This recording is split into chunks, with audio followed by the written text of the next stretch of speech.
फेरि गुमनाम जस्तै बनिन् चर्चित लोकदोहोरी गायिका विष्णु माझी। नयाँ गीत रिलिज नभएको 6 महिना पुरा विष्णु माझीले अरूका गीत गाउन छोडेको आशंका। कहाँ छन्, के गर्दैछन् विष्णु माझी, यसको बारेमा पुरै जानकारी। उपप्रधान तथा गृहमन्त्री रवि लामिछानेले भेटे निर्मला कुर्मीको न्यायको माग गर्दै आन्दोलनरत अधिकार कर्मीलाई। निर्मला कुर्मीको बारेमा अनुसन्धान भइरहेकाले धरना रोक्न गृहमन्त्री रवि लामिछानेको आग्रह। माइती घर पुगेर गृहमन्त्री रवि लामिछानेले भने निर्मला कुर्मीलाई न्याय गर्न नसक्ने अवस्था भए राजीनामा दिन्छु। प्रधानमन्त्री पुष्पकमल दाहाल प्रचण्ड र गृहमन्त्री रवि लामिछाने बीच भेटवार्ता, के भयो कुराकानी, यसको बारेमा पुरै जानकारी। राष्ट्रपति र सभामुख पदका विषयमा कांग्रेससँग पनि छलफल हुने प्रधानमन्त्री प्रचण्डको भनाइ। मन्त्री परिषद विस्तारमा ओलीजी र म सहमति नजिकै छौं भन्दै प्रचण्डको विश्वास। मेरो भारत भ्रमण छिट्टै हुन्छ भन्दै प्रधानमन्त्री प्रचण्डद्वारा जानकारी। कार्यक्रम उद्घाटन गरिदेऊ भन्छन्, नाइ भन्ने अप्ठ्यारो छ भन्दै प्रधानमन्त्री प्रचण्डको दुखेसो। मुलुक 3 पूर्व प्रधानमन्त्रीहरूको अखडा जस्तो भएको कांग्रेस महामन्त्री गगन थापाको आरोप। नेकपा एकीकृत समाजवादीका अध्यक्ष माधव नेपाल र नेपाली कांग्रेसका वरिष्ठ नेता रामचन्द्र पौडेल बीच भेटवार्ता। सत्तारूढ गठबन्धनलाई टिकाउनु पर्ने बाध्यात्मक अवस्था रहेको एमाले उपमहासचिव प्रदीप कुमार गेवालीको भनाई। घनश्याम भुसाल एकीकृत समाजवादीको सचिवालय सदस्यमा मनोनित। सुदूरपश्चिम प्रदेशमा सभामुख चयन गर्न फेरि पनि असफल। एमालेले नन्दा गुरुङलाई बनायो कर्णालीको सभामुख उम्मेदवार। गण्डकी प्रदेश सभाको सभामुखमा माओवादीका कृष्ण धिताल निर्वाचित। माओवादीका उपमहासचिव वर्षमान पुनको स्वास्थ्यमा फेरि समस्या। सुमेरु अस्पतालमा उपचार हुँदै आज माघे संक्रान्ति पर्व मनाइँदै व्यवसायलाई चाकोको माग धान्न भ्याइ नभ्याइ। थारू समुदायमा माघेको रौनक। नुवाकोटमा गोरु जुधाई कार्यक्रम गरिँदै। शङ्खरापुरको बोझेनीमा स्थानीय बासिन्दाको आन्दोलन स्थगित। बेलायतका लागि जासुसी गरेको आरोपमा इरानका पूर्व सहायक रक्षा मन्त्रीलाई मृत्युदण्ड। ओजन तह केही दशकभित्र पुरानै अवस्थामा फर्कन सक्ने राष्ट्रसङ्घीय प्रतिवेदनको निष्कर्ष। महिला क्रिकेटमा एपीएफ र लुम्बिनी विजयी। विश्वकप जितेपछि देखाएको व्यवहारका कारण अर्जेन्टिनी टोलीलाई फिफाको कारबाही। र समाचार पार्टी हेल्थ टिप्स अन्तर्गत आज हामी दादुरा रोग के हो र यो कसरी सर्छ भन्ने विषयवस्तुमा जानकारी दिनेछौँ। हामीलाई अन्तिमसम्म हेर्नुहोला।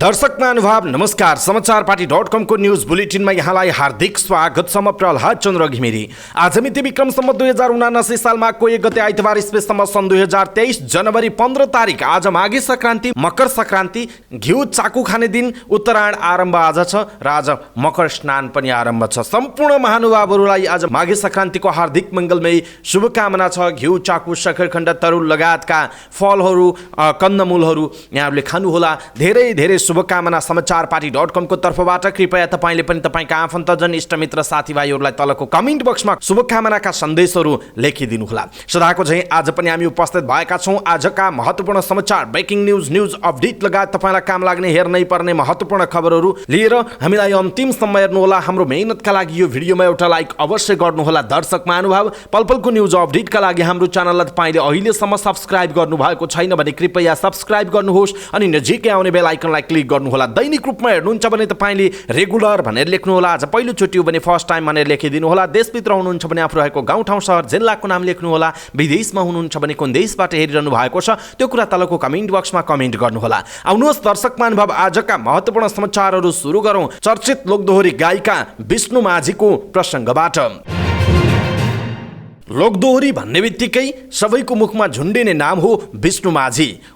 उनी चर्चित लोकदोहोरी गायिका हुन्। विष्णु माझी नेपाली सङ्गीत जगतमा विगत 15 वर्षदेखि सक्रिय छन्। नेपाली सङ्गीत जगतमा उनको नेपाली साङ्गीतिक क्षेत्रमा ठुलो योगदान छ। उनी एक कामप्रति जिम्मेवार राख्ने नेपाली लोकदोहोरी गायिका हुन् भनेर सबैले चिन्छन्। विष्णु माझीको जन्म स्याङ्जाको चापाकोटमा भएको थियो। उनी हाल नेपालको चर्चित तथा उत्कृष्ट लोकदोहोरी गायिका मध्ये एक हुन्। साथै उनी नेपालमै सबैभन्दा बढी पारिश्रमिक लिएर गीत गाउने महँगी गायिका पनि हुन् भनेर भन्ने गरिन्छ। विष्णु माझीले नेपाली लोकदोहोरी क्षेत्रमा निकै ठूलो योगदान पुर्याएकी छिन्। विशेष गरी लोकगीत गाउने माझीले केही सुगम सङ्गीत वा गीतमा पनि स्वर दिएकी छिन्। उनका दर्जनौं चर्चित गीतहरू छन्, तर पछिल्लो समय विष्णु माझी गुमनाम जस्तै बनेकी छिन्। केही समय अगाडि पनि विष्णु माझीको बारेमा समाचार आएको थियो। जिल्ला प्रशासन कार्यालय स्याङ्जाले नै बोलाएर विष्णु माझीको अवस्थाको बारेमा बुझेको थियो, तर उनीहरूले आफ्नो इच्छा अनुसार नै बाहिर नदेखिएको बताएका थिए। यति बेला फेरि पनि विष्णु माझी गुमनाम जस्तै बनेकी छिन्। 6 महिना भएको छ उनको नयाँ गीत रिलिज भएको छैन। 1 वर्षभन्दा बढी अरूका गीत गाउन छाडेको भनेर भनिएको छ। उनी अहिले काठमाडौँमा बसोबास गर्छिन्, तर कहाँ बस्छिन् भन्ने लोकगीत क्षेत्रका कलाकार कसैलाई थाहा छैन। प्रत्येक तीजमा उनको खोजी हुन्छ र एउटा गीत पनि आउँछ, तर यति बेला निकै डिमान्डेड गायिकाको छवि बनाएकी विष्णु भने बेखबर छन्। गत वर्षको तीजमा रिलिज भएको चरी जेलैमा 2 उनको पछिल्लो गीत हो, तर भाग 1 जति यो चल्न सकेन। पुरानै स्वादलाई मिलाएर गीत ल्याएको भन्दै उनी आलोचित पनि भइन्। यो गीतमा उनकै श्रीमान सुन्दरमणि अधिकारीले शब्द र सङ्गीत भरेका छन्। विष्णुले श्रीमान सुन्दरमणिको कम्पोज भन्दा अरूको गीत नगाएको वर्ष दिन बितिसकेको छ। लोकगीत क्षेत्रका धेरै कलाकारलाई लाग्न थालिसकेको छ कि माझीले आफ्ना बाहेक अरूका गीत गाउने छैनन्। उनीसँग धेरै गीतमा सहकार्य गरेका कलाकार गायक शिव हमालले यो कुराको सङ्केत गरेका छन्। उहाँले बाहिरी गीत नगाउने भन्नुभएको हो। सायद यही कारण नयाँ गीत नआएको हुनुपर्छ उहाँको भनाइ छ। हमाल जस्तै अर्का गायक कुलेन्द्र विश्वकर्माको समेत कुरा यस्तै छ। विष्णु माझीसँग नयाँ गीतमा सहकार्य गर्ने योजना बुन्नुभएका कलाकार कुलेन्द्रले माझीको पारिश्रमिक निकै बढेको कुरा सुनेपछि योजनाबाट पछाडि हट्नुभयो। बजारमा अहिले माझीको पारिश्रमिक 7 लाख रुपैयाँ पुगेको चर्चा छ। पारिश्रमिक बढी माग्दा अरूको गीत गाउनु नपर्ने भन्ने सोच पनि रहेको हुन सक्ने ठम्याई कतिपयले गरेका छन्। उहाँसँग गीत गाउने विचार गरेको थिए, तर पारिश्रमिक बढेको कुरा सुनेपछि योजनाबाट पछाडि हटे विश्वकर्माले भन्नुभएको छ। आफ्नो अघिल्लो गीतमा विष्णु माझीलाई 2 लाख रुपैयाँ पारिश्रमिक दिएर वसन्त थापाले सहकार्य गरेका थिए, तर पछिल्लो समय वसन्तले पनि उनीसँग काम गर्न पाएका छैनन्। तर लोक सङ्गीत क्षेत्रका कतिपय चाहिँ माझीको पारिश्रमिक 3 लाख रुपैयाँ पुगेको र उक्त मूल्यमा एउटा म्युजिक भिडियो नै तयार हुने भन्दै उनलाई अप्रोच गर्न नमानिरहेको बताइन्छ। माझीसँग यसअघि सहकार्य गरेका चर्चित कलाकारहरूको यो टिप्पणी सुन्न अनुमान गर्न सजिलै छ। माझी आफ्ना बाहेक अरू गीत गाउनका लागि तयार छैनन्। यसबारे गायक शिव हमालको एउटा रोचक अनुभव छ। माझीसँग गीत गाउनका लागि हमालले माझीका श्रीमान सुन्दरमणि अधिकारीलाई आग्रह गरेका थिए। प्रत्युत्तरमा उनले विचार गरौँला भन्ने जवाफ पाए, तर त्यो विचार भनेको के हो भन्ने कुरा हमालले बुझ्न सकेनन्। पत्नी समेत रहेकी माझीको व्यावसायिक डिल चाहिँ सङ्गीतकार पति अधिकारीले गर्दै आएका छन्। नेपाली लोक सङ्गीतमा सर्वाधिक खोजिने गायिका समेत रहेकी विष्णु माझीको गीत सालको पातको टपरी लोकदोहोरी इतिहासमा युट्युबमा सबैभन्दा धेरै हेरिएको गीत बनेको छ, जसको भ्युज 8 करोड 42 लाख भन्दा बढी पुगेको छ। चरी जेलैमा, लालुमाई, बोके झार, छिपछिपे पानीमा ल्याउ, पिँडालु जस्ता हिट गीतले युट्युबमा करोड भ्युज पाएका छन्। त्यस्तै गरी उनका चर्चित गीतहरू, यदि तपाईँलाई पनि विष्णु माझीको चर्चित गीत र तपाईँलाई मन परेको गीत कुनै छ भने तपाईँले तलको कमेन्ट बक्समा कमेन्ट गर्नुहोला। जस्तो उनका चर्चित गीतहरू कसलाई सोध्ने होला? शीतल दिने पिपल समी छ, ड्राइभर दाई मन पर्यो मलाई, लालुपाते, नुग्यु भुइँतिर, मैछोरी सलल नजाऊ है सानो पँधेरीमा, त्यो मन रुन्न होला र पूर्वको मेचिनी हाम्रै हो, पश्चिम महाकालिनी हाम्रै हो, घामले नि पोल्दियो जुनले नि जाडो हो, हरेश शिवराम, रुमाल हल्लाई हल्लाई, भेटै हुन्न होला र तिम्रो जति माया त लालुमाई, पिँडालु, साइलो लगायतका विभिन्न गीत छन्। विष्णु माझीले 2067 मा इमेज म्युजिक अवार्डमा उत्कृष्ट दोहोरी गायिकाको अवार्ड जित्नु भएको छ। 2068 मा रेडियो राष्ट्रको रेडियो कान्तिपुरबाट दोहोरी वर्ष गायिका जित्नु भएको छ भने 2069 सालमा विन्ध्यवासिनी म्युजिक अवार्ड, 2069 मा दोहोरी वर्ष गायिकाको उपाधि जित्नु भएको थियो। त्यस्तै 2069 सालमा नै कालिका म्युजिक अवार्डमा दोहोरी वर्ष गायिकाको उपाधि जित्नु भएको छ।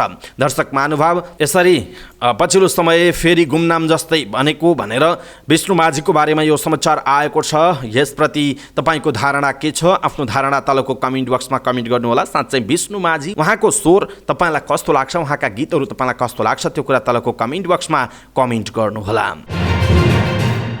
उपप्रधान तथा गृहमन्त्री रवि लामिछानेले निर्मला कुर्मीको न्यायको माग गर्दै माइतीघरमा धरना दिइरहेका बाँकेका अधिकारकर्मीसँग भेट गर्नु भएको छ। बाँकेकी निर्मला कुर्मी बेपत्ता भएको घटनाको सत्य तथ्य छानबिन गर्न माग गर्दै बाँकेका अधिकारकर्मीहरूको एक टोली माइतीघरमा धरनामा छन्। उनीहरूले निर्मला कुर्मीको बेपत्ता भएको घटनामा कांग्रेसका नेता तथा लुम्बिनी प्रदेशसभा सदस्य बादशाह कुर्मी दोषी रहेको आरोप लगाउँदै उनीमाथि अनुसन्धान गर्न माग गरेका थिए। यसअघि गृहमन्त्री लामिछानेले अधिकारकर्मीलाई आन्दोलन फिर्ता लिएर अनुसन्धानमा सहयोग गर्न आग्रह गर्नु भएको थियो, तर अधिकारकर्मीले धरनाको आन्दोलन कार्यक्रम जारी राखिरहेका थिए। यसैबीच गृहमन्त्री रवि लामिछानेले निर्मला कुर्मीको लागि न्यायका लागि धरनामा बसेकाहरूलाई धरना छाडेर घटनाको अनुसन्धानमा सहयोग गर्न आग्रह गर्दै नेपाल प्रहरीको केन्द्रीय अनुसन्धान ब्युरो सिआइबीको विशेष टोलीले छानबिन गरिरहेको जानकारी गराउनुभयो। उहाँले गएको सोमबार सत्य तथ्य छानबिन गरी प्रतिवेदन पेश गर्न उच्च सुरक्षा अधिकारीलाई निर्देशन समेत दिनुभएको थियो। गृहमन्त्री लामिछानेसँगको भेटमा अधिकारकर्मी रुबी खानले यो सरकारबाट न्याय पाउनेमा आफूहरू आशावादी रहेको तर न्याय नपाउन्जेल धरना चाहिँ नछोड्ने बताउनुभयो। उहाँले अनुसन्धानमा सरकारलाई सहयोग गर्न आफूहरू तयार रहेको पनि बताउनु भएको छ। दर्शक महानुभाव, लामिछानेले अधिकार कर्मीहरूलाई प्रतिबद्धता समेत व्यक्त गर्नु भएको छ। हामीले यो मुद्दामा काम गर्न सुरु गरेको 2 हप्ता मात्र हुँदैछ, अहिले काम गर्ने समय दिनुहोस्। यो टिमले फुल फेजमा काम गर्छ। यदि यसले काम गर्न सकेन भने अर्को चरणमा जाने कुरा हुन्छ। त्यसपछि न्यायिक आयोग बनाउनु पर्छ कि सार्वजनिक रूपमा अगाडि बढ्नुपर्छ या त्योभन्दा अझै माथि जानुपर्छ। गृहमन्त्री लामिछानेले भन्नुभयो, अझ त्यहाँ मेरो भूमिकामा कुनै कैफियत देखियो भने मैले गृहमन्त्रीबाट राजीनामा दिनुपर्ने हुन्छ, त्यहाँसम्म पनि जाउँला, तर पहिले एकपटक मलाई राम्रोसँग काम गर्न दिनुहोस्, यसअघि बिग्रिएको कामलाई सपार्ने समय दिनुहोस्। उहाँको प्रतिबद्धता रहेको छ। मुद्दामा कुन ढङ्गले अनुसन्धान अगाडि बढेको छ हामीले त्यसलाई हेरिरहेका छौँ। अनुसन्धानमा यसअघि भएका कमी कमजोरीहरूको अध्ययन गरेर त्यसलाई पनि सच्याउनु पर्नेछ। केस आफै जटिल छ, यसले धेरै समय लिँदाखेरि तपाईँहरूले दुःख पाउनु भएको छ। म तपाईँहरूलाई बिन्ती गर्न आएको छु, तपाईँहरू यहाँ बस्नु र नबस्नुले यसको अनुसन्धान प्रक्रियामा कुनै असर गर्दैन।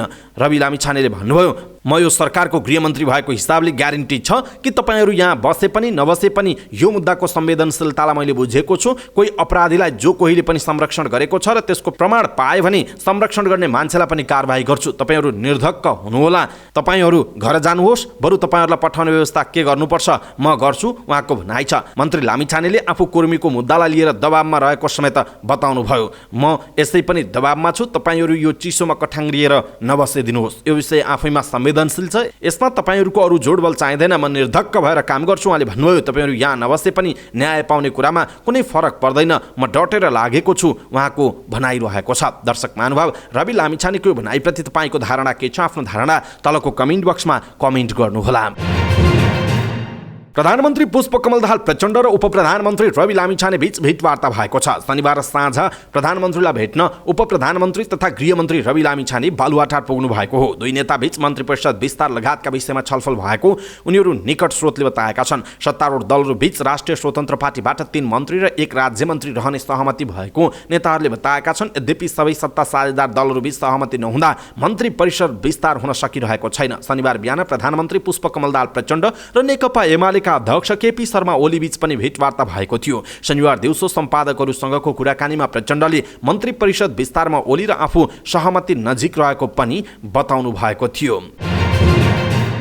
यसैबीच प्रधानमन्त्री पुष्पकमल दाहाल प्रचण्डले राष्ट्रपति सभामुख लगायतका पदका विषयमा नेपाली कांग्रेससँग पनि छलफल हुने बताउनु भएको छ।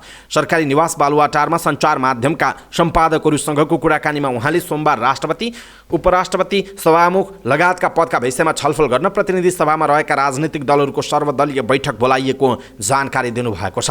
उहाँले कांग्रेसले विश्वासको मत दिएपछि राष्ट्रपति, सभामुख लगायतका पदमा के गर्ने भनेर उसँग पनि छलफल गर्नुपर्ने आफ्नो दायित्व भएको पनि बताउनुभयो। अस्ति ओली र मैले सहमति गर्दा कांग्रेस प्रतिपक्ष हुन्छ भन्ने कल्पना गरिएको थियो। जब मलाई कांग्रेसले पनि समर्थन गरिसकेपछि मेरो पनि जिम्मेवारी हुने भयो, त्यसैले मैले कांग्रेस लगायतका दललाई धन्यवाद पनि भन्नुपर्नेछ र राष्ट्रपति, सभामुख लगायतका विषयमा के गर्ने भनेर छलफल गर्नुपर्नेछ, उहाँको भनाइरहेको छ। यसैबीच प्रधानमन्त्री पुष्पकमल दाहाल प्रचण्डले मन्त्री परिषद विस्तारमा एमाले अध्यक्ष केपी शर्मा ओली र आफू सहमति नजिक रहेको बताउनु भएको छ। एमाले अध्यक्ष ओलीसँग भेट भएको र सहमति नजिक पुगेको उहाँले बताउनु भएको छ। सत्तारूढ दलहरू बीच मन्त्रालय बाँडफाँड विवाद हुँदा संघीय सरकार र प्रदेश सरकारहरूमा मन्त्री परिषद विस्तार हुन सकेको छैन। नियुक्ति भइसकेका कतिपय मन्त्रीहरूले पनि जिम्मेवारी पाउन सकिरहेका छैनन्। तर प्रधानमन्त्री प्रचण्डले भने आफूहरू सहमति नजिक पुगेको बताउनु भएको छ। प्रधानमन्त्री पुष्पकमल दाहाल प्रचण्डले आफ्नो भारत भ्रमण छिट्टै हुने पनि बताउनु भएको छ। सञ्चार माध्यमका सम्पादकहरूसँगको कुराकानीमा उहाँले आफ्नो भारत भ्रमण छिट्टै हुने र दूतावासले त्यसको तयारी गरिरहेको पनि जानकारी दिनुभएको हो। यसैबीच प्रधानमन्त्री प्रचण्डले उद्घाटन र शिलान्यासको कार्यक्रममा जानुपर्ने आफ्नो बाध्यता रहेको पनि गुनासो गर्नुभएको छ। सम्पादकहरूसँगको छलफलका क्रममा उहाँले उद्घाटन र शिलान्यासमा जाँदा समय धेरै जाने भए पनि धेरै जिद्दीहरू आउने कुरा उहाँले सुनाउनुभयो। उद्घाटन शिलान्यास गर्नै पर्छ र भन्ने प्रश्नको जवाफमा प्रधानमन्त्री प्रचण्डले आफू जाँदिन भनेर सोचे पनि कतिपय कार्यक्रममा जानै पर्ने बाध्यता रहेको बताउनुभयो। वास्तवमा उद्घाटन शिलान्यासमा समय बिताउनुभन्दा यहीँ बसेर खुरुखुरु काम गरौँ भन्ने त मलाई पनि लागेकै हो, तर जातिविधि नै कर गर्छन्, अब के गर्ने उहाँले प्रश्न सोध्नुभयो अनि आफै उत्तर दिनुभयो। बरु कतिपय उद्घाटन चाहिँ राति गरौँ कि समय पनि बचत हुने, बिहान र दिउँसोको समय काम गर्न पाइने उहाँको भनाइरहेको छ। बालुवाटारमा आएर उद्घाटनको निम्तो दिएपछि नाइ भन्न अप्ठ्यारो भएको पनि उहाँले बताउनुभयो। प्रधानमन्त्री प्रचण्डले दिनमा एकपटक कुनै पनि हालतमा सिंहदरबार पुग्ने पनि बताउनुभयो। यसअघिका प्रधानमन्त्री केपी शर्मा ओली र शेरबहादुर देउवाले सिंहदरबार स्थित प्रधानमन्त्री तथा मन्त्री परिषद कार्यालयमा नै नजाने र निवासमै धेरै समय बिताउने गरेको भन्दै आलोचना हुँदै आएको छ। तर प्रधानमन्त्री प्रचण्डले भन्नुभयो, दिनमा म एकचोटि सिंहदरबार कुनै हालतमा जान्छु, त्यसले धेरै फरक पर्दो रहेछ। उहाँले आफूले भन्नुपर्ने धेरै कुरा सरकारको न्यूनतम साझा कार्यक्रममा नै भनेको र अब काम गर्ने पनि बताउनु भएको छ। नेपाली कांग्रेसका महामन्त्री गगन थापाले नेपालको राजनीति 3 जना पूर्व प्रधानमन्त्रीहरूको अखडा जस्तो भएको टिप्पणी गर्नुभयो। पूर्व प्रधानमन्त्री त्रय शेरबहादुर देउवा, केपी शर्मा ओली र पुष्पकमल दाहाल प्रचण्डप्रति संकेत गर्दै उहाँले 4 मक्सिरको चुनावपछि नेपाली राजनीति पूर्व प्रधानमन्त्रीहरू एकले अर्कालाई छक्क्याउने ढाल्ने कुरामा मात्र केन्द्रित भएको बताउनु भएको छ। काठमाडौँमा आयोजित पत्रकार रामकृष्ण भण्डारीद्वारा लिखित पुस्तक सत्ता सङ्घर्ष 3 वर्षमा 28 सरकारका नालीबेलीको सार्वजनिक तथा अन्तर्संवाद कार्यक्रममा बोल्दै थापाले पूर्व प्रधानमन्त्रीहरू बीचको झेलबाट मुलुकलाई जोगाउन आवश्यक रहेको बताउनु भएको छ। महामन्त्री थापाले नेपालको राजनीतिलाई सही ठाउँमा ल्याउन संसदमा सबै राजनीतिक दलका सांसदहरूले मिलेर बहसलाई अगाडि बढाउनु पर्ने पनि बताउनु भएको छ। नेपाली कांग्रेसका वरिष्ठ नेता रामचन्द्र पौडेल र नेकपा एकीकृत समाजवादीका अध्यक्ष माधव कुमार नेपाल बीच भेटवार्ता भएको छ। नेता नेपाललाई भेट्न पौडेल एकीकृत समाजवादीको पार्टी कार्यालय आलोकनगर पुग्नु भएको थियो। दुई नेता बीच करिब आधा घण्टा कुराकानी भएको अध्यक्ष नेपालको सचिवालयले जनाएको छ। कांग्रेस नेताहरूले राष्ट्रपति चुनावलाई लक्षित गर्दै राजनीतिक भेटघाट बढाएका छन्। राष्ट्रपति चुनावलाई लक्षित गरेर प्रधानमन्त्रीमा प्रचण्डलाई विश्वासको मत दिएको पनि नेताहरूले खुलाएका छन्। एकीकृत समाजवादीसँग पनि प्रतिनिधि सभाको सभामुख र राष्ट्रपति निर्वाचनको विषय नेता पौडेलले छलफल गरेको हुन सक्ने नेताहरूले जनाएका छन्। नेकपा एमालेका उपमहासचिव प्रदीप ग्यावालीले सत्तारूढ गठबन्धनलाई टिकाउनु पर्ने बाध्यात्मक अवस्था रहेको बताउनुभयो। देशको राजनीतिक स्थायित्वका लागि पनि सत्तारूढ गठबन्धनलाई टिकाएर अगाडि बढ्नुपर्ने पूर्व मन्त्री समेत रहनुभएका उपमहासचिव ग्यावालीको तर्क छ। काठमाडौँमा आयोजित रामकृष्ण भण्डारीद्वारा लिखित पुस्तक सत्ता सङ्घर्ष 30 वर्षमा 28 सरकारका नालीबेलीको सार्वजनिक तथा अन्तर्संवाद कार्यक्रममा बोल्दै उहाँले देशमा राजनीतिक स्थायित्वको नाममा राजनीतिक प्रणालीमा हुने पुनर्विचार गरेर जाने अवस्था तत्कालका लागि नभएको पनि तर्क गर्नुभयो। उपमहासचिव ग्यावालीले देशको राजनीतिक स्थायित्वका लागि प्राज्ञिक बहसको माग समेत गर्नुभएको छ। नेकपा एकीकृत समाजवादीले नेता घनश्याम भुसाललाई केन्द्रीय सचिवालय सदस्यमा मनोनित गरेको छ। शनिबार बसेको एकीकृत समाजवादीको बैठकले नेता भुसाललाई केन्द्रीय सचिवालय सदस्यमा मनोनित गरेको जनाइएको छ। गएको मक्सिर 4 गतेको चुनाव अघि एमाले छान्नुभएका भुसाल शुक्रबार नेकपा एकीकृत समाजवादीमा प्रवेश गर्नुभएको थियो। सुदूरपश्चिम प्रदेश सभामा शनिबार पनि सभामुख चयन हुन सकेन। नागरिक उन्मुक्ति पार्टीका 7 जना सांसद तटस्थ रहेपछि सभामुखका उम्मेद्वार माओवादी केन्द्रका सांसद भीमबहादुर भण्डारी र कांग्रेस सांसद मानबहादुर रावलले निर्वाचित हुनका लागि आवश्यक पर्ने 51% मत पाउन नसक्नु भएको हो। सत्ता गठबन्धनको उम्मेद्वार भण्डारीलाई सभामुख चयन गरियोस् भन्ने प्रस्तावको पक्षमा जम्मा 22 मत पर्यो। 53 सदस्यीय प्रदेश सभामा सभामुख निर्वाचित हुन कम्तीमा 27 मत ल्याउनुपर्छ। त्यस्तै नेपाली कांग्रेसका सभामुख उम्मेद्वार मानबहादुर रावलले पनि 22 मत पाउनुभयो। सुदूरपश्चिम प्रदेश सभामा सभामुख चयनका लागि यसअघि बिहिबार भएको निर्वाचनमा सत्ता गठबन्धनका उम्मेद्वार भण्डारीले 26 मत पाउनुभयो भने कांग्रेसका रावलले 23 मत पाउनु भएको थियो। सत्ता गठबन्धनमा रहेको माओवादी केन्द्रका 11, एमालेका 10, नागरिक उन्मुक्ति पार्टीका 7 र राप्रपाका 1 प्रदेश सभा सदस्य छन्। प्रदेश सभाको सबैभन्दा ठूलो दल कांग्रेसका 19 र एकीकृत समाजवादीका 4 र 1 जना स्वतन्त्र प्रदेश सभा सदस्य रहेको जनाइएको छ। सभामुख चयनका लागि मतदान हुनुअघि नागरिक उन्मुक्ति पार्टीका प्रदेश सभा सदस्य लक्ष्मण किशोर चौधरीले आफूहरूसँग सत्ता गठबन्धनले गरेको सहमति व्यवहार त कार्यान्वयन नभएकाले तटस्थ बस्ने जानकारी गराउनुभयो। निर्णायक रहेको नागरिक उन्मुक्ति पार्टी तटस्थ बसेपछि सुदूरपश्चिम प्रदेश सभामा कुनै पनि निर्णयको पक्ष र विपक्षमा बहुमत पुग्न सक्दैन। नेकपा एमाले सुर्खेतकी नन्दा गुरुङलाई कर्णाली प्रदेशको सभामुखको उम्मेद्वार बनाएको छ। एमाले प्रदेशका नेताहरूको शनिबार बसेको बैठकले सभामुखका लागि गुरुङको नाम टुङ्गो लगाएको हो। बैठकले सुर्खेतकी नन्दा गुरुङ कामरेडको नाम टुङ्गो लगाएको बैठकमा सहभागी एमालेका एक सांसदले बताउनु भएको छ। सुर्खेतकी गुरुङ समानुपातिक सांसद हुनुहुन्छ। सत्तारूढ दलको भाग बन्नमा कर्णालीको सभामुख एमालेको भागमा परेको छ भने उपसभामुख नेकपा माओवादी केन्द्रको भागमा परेको छ। 40 सदस्यीय कर्णाली प्रदेश सभामा नेपाली कांग्रेसका 14, माओवादी केन्द्रका 13, नेकपा एमालेका 10, नेकपा एकीकृत समाजवादी, राप्रपा र स्वतन्त्रबाट एक जना सांसद रहेका छन्। गण्डकी प्रदेश सभाको सभामुखमा नेकपा माओवादी केन्द्रका सांसद कृष्ण धिताल निर्वाचित हुनुभएको छ। प्रदेश सभामा भएको निर्वाचनमा धितालले 32 मत पाउनुभयो। 60 सदस्यीय प्रदेश सभामा मतदानमा 58 जना सहभागी भएका थिए। धिताललाई नेकपा एमालेका 21, नेकपा माओवादी केन्द्रका 8, राष्ट्रिय प्रजातन्त्र पार्टीका 2 र नेकपा एकीकृत समाजवादी प्रवेश गर्नुभएका स्वतन्त्र सांसद दीपक मनाङेले पनि मत दिनुभयो। एमालेबाटै निर्वाचित हुनुभएका ज्येष्ठ सदस्य मित्रलाल बस्याल भने मत विभाजनमा सहभागी हुनु भएन। सभामुखमा नेपाली कांग्रेसकी सांसद सरस्वती अर्याल तिवारीले पनि उम्मेदवारी दिनुभएको थियो, तर उहाँ पराजित हुनुभएको छ। सत्तारूढ गठबन्धन बीच गण्डकी प्रदेश सभाको सभामुख माओवादी केन्द्रले पाउने सहमति थियो। गठबन्धनमा रहेका दलहरूको सहमति अनुसार मुख्यमन्त्री भने नेकपा एमालेका नेता खगराज अधिकारी चयन भइसक्नु भएको छ र उहाँले विश्वासको मत पनि पाइसक्नु भएको छ। पूर्व अर्थमन्त्री एवं नेकपा माओवादी केन्द्रका उपमहासचिव वर्षमान पुनको स्वास्थ्यमा फेरि पनि समस्या देखिएको छ। रोल्पा समृद्ध फाउन्डेसनको कार्यक्रममा गृह जिल्ला रोल्पा पुग्नुभएका पुनको स्वास्थ्यमा गम्भीर समस्या देखिएपछि हेलिकप्टरमा काठमाडौँ ल्याइएको छ। पुनलाई ललितपुरको सुमेरु अस्पताल भर्ना गरिएको छ। उहाँ केही समय अघि चीनमा उपचार गराएर फर्किनु भएको थियो। पुनः शुक्रबार रोल्पाको होलेरीमा न्यानो कपडा वितरण कार्यक्रममा सहभागी हुनुभएका पुन शनिबार लुङ्ग्री गाउँपालिकामा आयोजित विपन्न परिवारलाई ब्ल्याङ्केट वितरण कार्यक्रममा सहभागी हुन सक्नु भएन। जन्डिस रोगबाट पीडित पुनको स्वास्थ्य अवस्थामा गम्भीर समस्या देखिएपछि उक्त कार्यक्रममा सहभागी नभई अस्पताल भर्ना भएको जनाइएको छ। प्रत्येक वर्ष सौर मास अनुसार माघ महिनाको पहिलो दिन मनाइने माघे संक्रान्ति पर्व आज देशभर स्नान, जप, तप, ध्यान, साधना, दान आदि गरी मनाइँदैछ।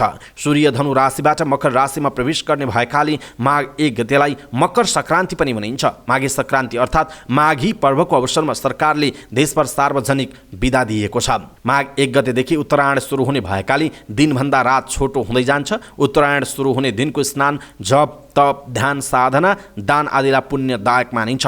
त्यसैले आजको दिन देवघाट, त्रिशुली, कालीगण्डकी, बागमती, इन्द्रावती, त्रिवेणी, रिडी लगायतका स्थानमा माघ स्नान गर्न भक्तजनको भिड लागेको छ। यी ठाउँमा विशेष मेला समेत लाग्ने गर्छ। तराईवासीले माघ 1 गतेलाई नहान अर्थात् नुहाउने पर्वका रूपमा लिन्छन्। बिहानै तीर्थस्थलमा गई स्नान गरेर तिल दान गर्नाले सोन दान गरे सरहको पुण्य प्राप्त हुने धार्मिक विश्वास छ।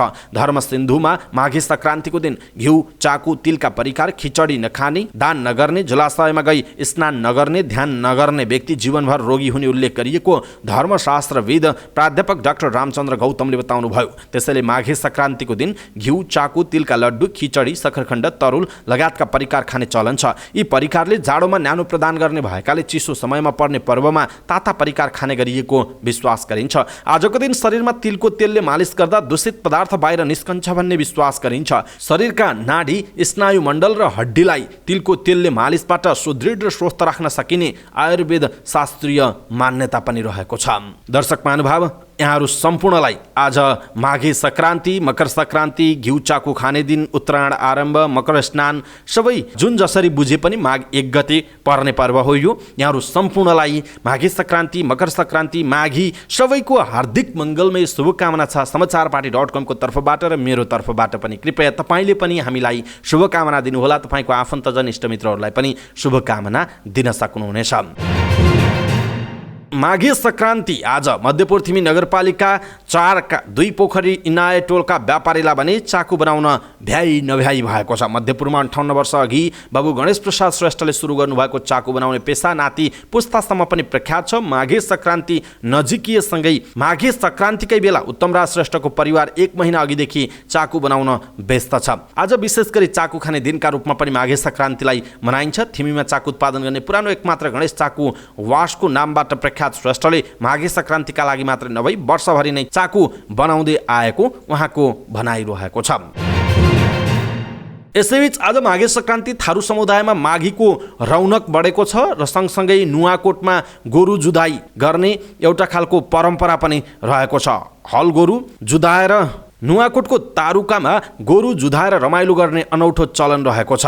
विगत वर्ष चाहिँ यस वर्ष पनि त्यहाँ दर्जनौं हल गोरुहरू जुधाइने आयोजकहरूले बताएका छन्। यो बाहेक अन्य ठाउँहरूमा पनि माघे सङ्क्रान्तिमा गोरु जुधाउने कार्यक्रमहरू हुन्छन् भन्ने हामीले सुनेका छौँ र विभिन्न समाचार माध्यमहरूमा पनि आउँछन्। यदि तपाईँको गाउँठाउँमा कतै त्यस्तो खालको कार्यक्रम हुनुहुन्छ भने तलको कमेन्ट बक्समा कमेन्ट गरेर जानकारी गराउनुहोला। आगामी दिनहरूमा हामीले समेट्नेछौँ। जे होस्, आज माघे सङ्क्रान्ति, माघी पर्व अथवा तपाईँको संस्कृति परम्परा अनुसार आजको दिनलाई जेसुकै भन्नुहोस्, जे होस्, माघ 1 गते सबैलाई हार्दिक मङ्गलमयी शुभकामना छ।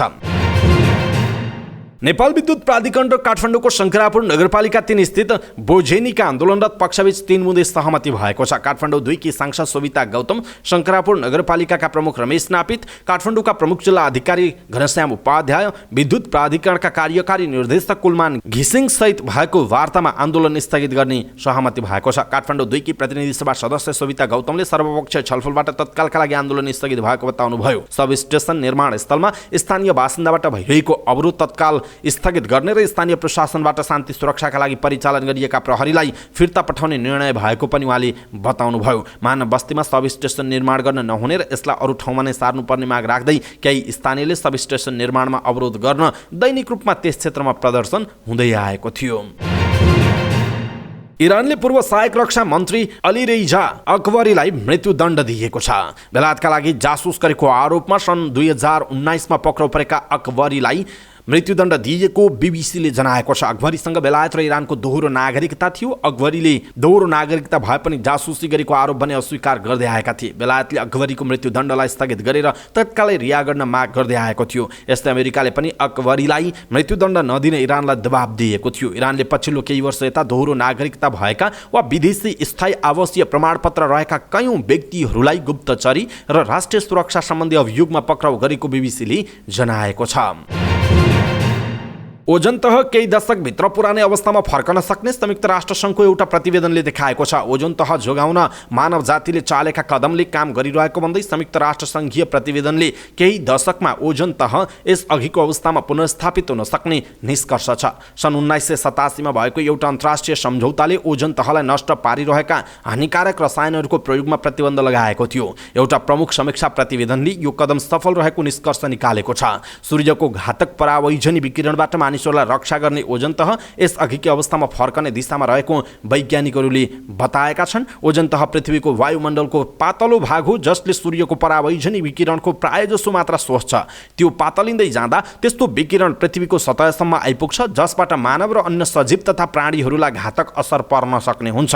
परावैजनी विकिरणले डीएनएलाई क्षति पुर्याउने, छाला डढाउने जस्ता नोक्सानी पुर्याउन सक्छ जसको असर क्यान्सर जस्ता दीर्घकालीन समस्याहरू गराउने सम्मको हुन्छ।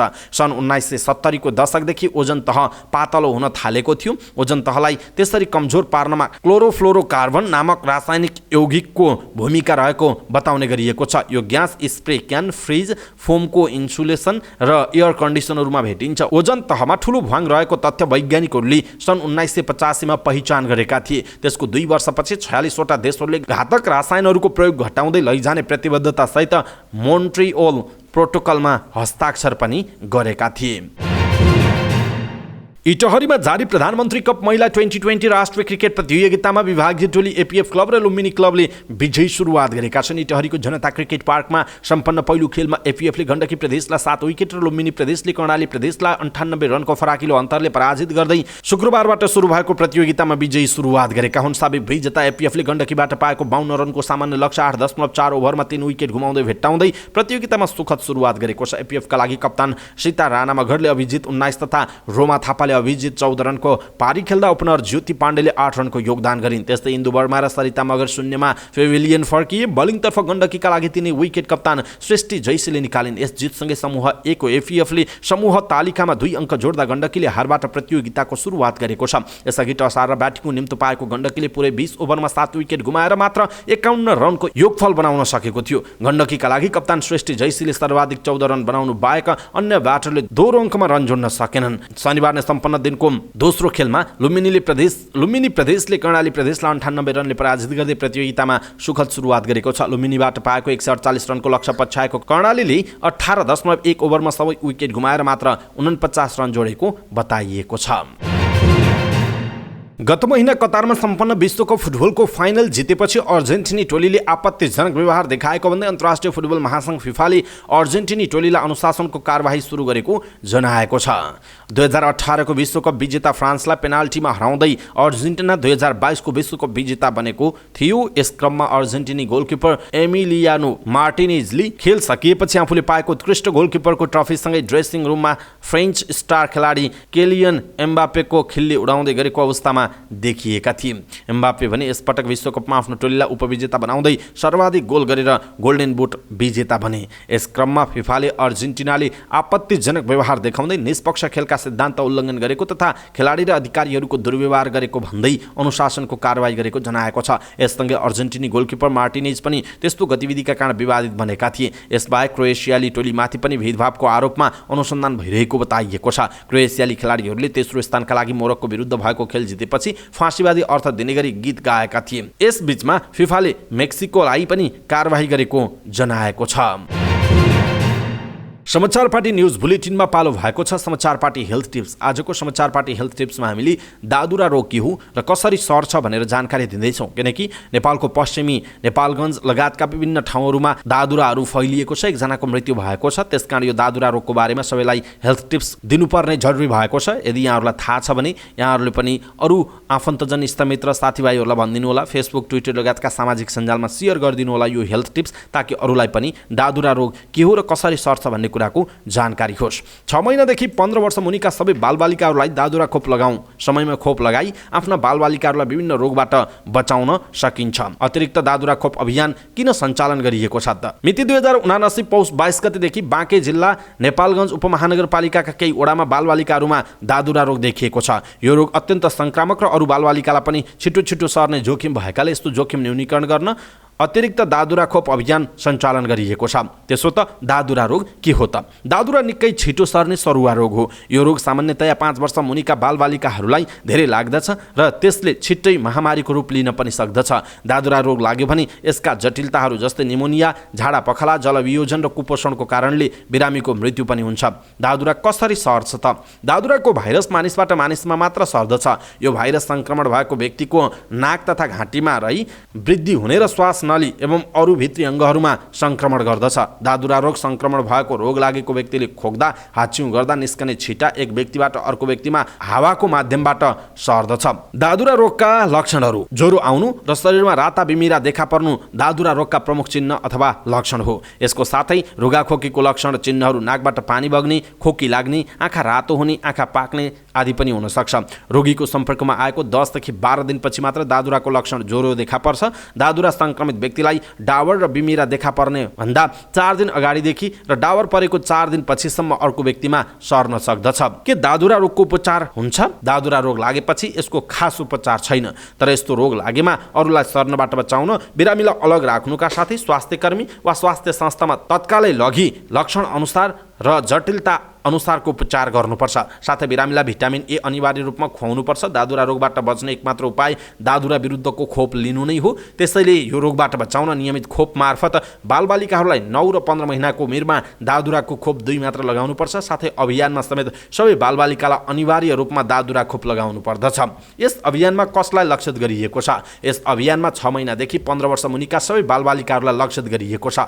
नियमित खोपमा दादुरा विरुद्धको खोप लगाएको भए तापनि यस अभियानमा सम्पूर्ण बालबालिकाहरूलाई नछुटाइकन खोप लगाउनु पर्दछ। यसबाट बालबालिकाहरूमा दादुरा रोगबाट सुरक्षित हुन थप क्षमता विकास हुन्छ र बालबालिकाहरू पूर्ण रूपमा यो रोगबाट सुरक्षित हुन्छ।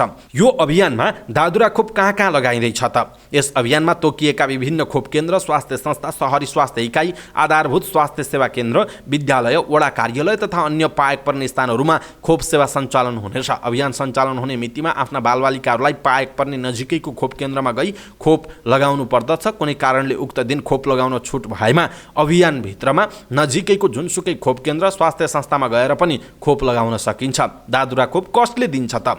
दादुरा खोप तालिमप्राप्त स्वास्थ्य कर्मीहरूबाट सुईको माध्यमबाट दिइन्छ।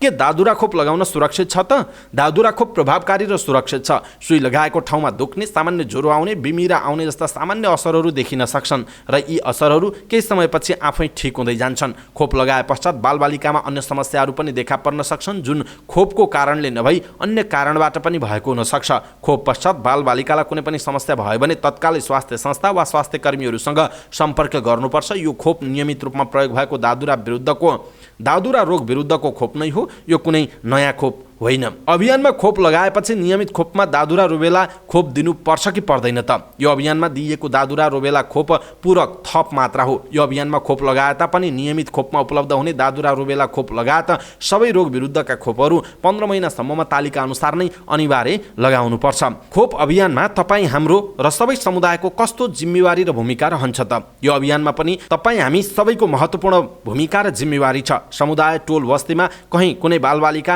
दादुरा रुबेला खोप लगाउन छुट्यो भने बालबालिकामा दादुरा रुबेलाको संक्रमण हुने साथै समुदायमा समेत संक्रमण फैलन सक्छ। मेरो बच्चालाई लगाएका रे छिमेकीको बच्चालाई जेसुकै गरून् भनियो भने भोलि त्यही छिमेकीको बच्चालाई दादुरा हुन सक्छ र त्यो दादुराको संक्रमण भोलि आफ्नो बच्चालाई पनि सर्न सक्दछ। त्यसकारण हेलचक्राइ गर्नु हुँदैन। यो अभियानमा कुनै पनि बालबालिका नछुटोस् भनेर आफ्नो टोल बस्ती र छिमेकमा व्यापक प्रचार प्रसार गर्ने, खोपको महत्त्वबारे जानकारी गराउने, खोप सञ्चालनको दिन स्वयं सेवकको रूपमा सहयोग गर्ने, यदि दादुरा रुबेलाको बारेमा सामाजिक सञ्जालहरूमा सही र सत्य समाचारहरू सेयर गर्ने, छुटेका बालबालिकाको पहिचान तथा खोजी गरी खोप दिलाउन सहयोग गर्ने जस्ता महत्त्वपूर्ण जिम्मेवारी जनप्रतिनिधि, राजनीतिक दलका प्रतिनिधि, समुदायका अगुवा, देश तथा विदेशमा रहेका सम्पूर्ण नेपालीहरू, शिक्षक र विद्यार्थीबाट उपलब्ध गराई अभियानलाई सफल बनाउनु पर्दछ। त्यसकारण यहाँहरूले पनि विदेश र देश जहाँसुकैबाट हामीलाई हेर्नु भएको छ, कृपया यो भिडियो एउटा सेयर तपाईँले आफ्नो फेसबुकमा गर्नुहोला ताकि दादुराको बारेमा अरूलाई पनि जानकारी होस् र कुनै पनि बालबच्चालाई दादुराको संक्रमणबाट बचाउन सकियोस्, खोप अभियानमा सहभागी गराउन सकियोस्। दादुराको खोपले कुन कुन रोगबाट बचाउँछ?